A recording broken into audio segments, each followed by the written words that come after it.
ঢাকা বিশ্ববিদ্যালয় আজ মঙ্গলবার ৯ সেপ্টেম্বর পরিণত হয়েছে উৎসব মুখর এক মিলন মেলায়। বহু প্রতীক্ষিত কেন্দ্রীয় ছাত্র সংসদ ডাকসু নির্বাচন ও হল সংসদ নির্বাচন ঘিরে যেন উৎসবের রং ছড়িয়ে পড়েছে ক্যাম্পাস জুড়ে। আজকের এই নির্বাচনে ভোটাধিকার প্রয়োগ করবেন মোট ৩৯,৭৭৫ জন শিক্ষার্থী। সকাল ৮টা থেকে বিকেল ৪টা পর্যন্ত বিরতিহীনভাবে ৮টি কেন্দ্রে চলছে ভোট গ্রহণ। এবার ডাকসু নির্বাচনের ব্যালট বেশ বড়সড়। ৫ পৃষ্ঠার ব্যালট পেপার হাতে পাচ্ছেন ভোটাররা, আর হল সংসদে আছে ১ পৃষ্ঠার ব্যালট। ভোট হবে আধুনিক OMR শিটে, যেখানে শিক্ষার্থীরা পছন্দের প্রার্থী চিহ্নিত করবেন। শিক্ষার্থীদের ভোটের অপেক্ষা যেমন উৎসুক, তেমনি প্রার্থীদের মনে হিসাব নিকাশের চাপ স্পষ্ট। কারণ ডাকসুর 10টি প্যানেলের 28টি পদে প্রতিদ্বন্দ্বিতা করছেন 471 জন প্রার্থী, আর হল সংসদের 234টি পদে আছেন 1035 জন প্রার্থী।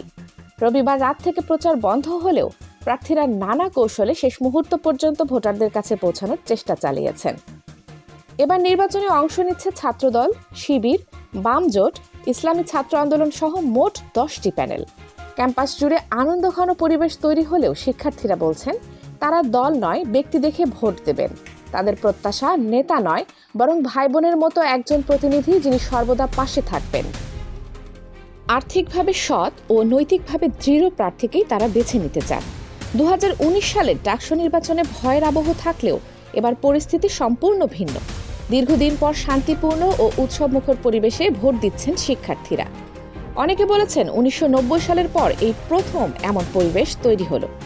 ফার্সি ভাষা ও সাহিত্য বিভাগের শিক্ষার্থী রকুন উদ্দিন রানা বলেন, ক্যাম্পাসে এক ধরনের আনন্দের হাওয়া বইছে। এবার আমরা স্বাচ্ছন্দ্যে নিজের পছন্দের প্রার্থীকে ভোট দিতে পারছি।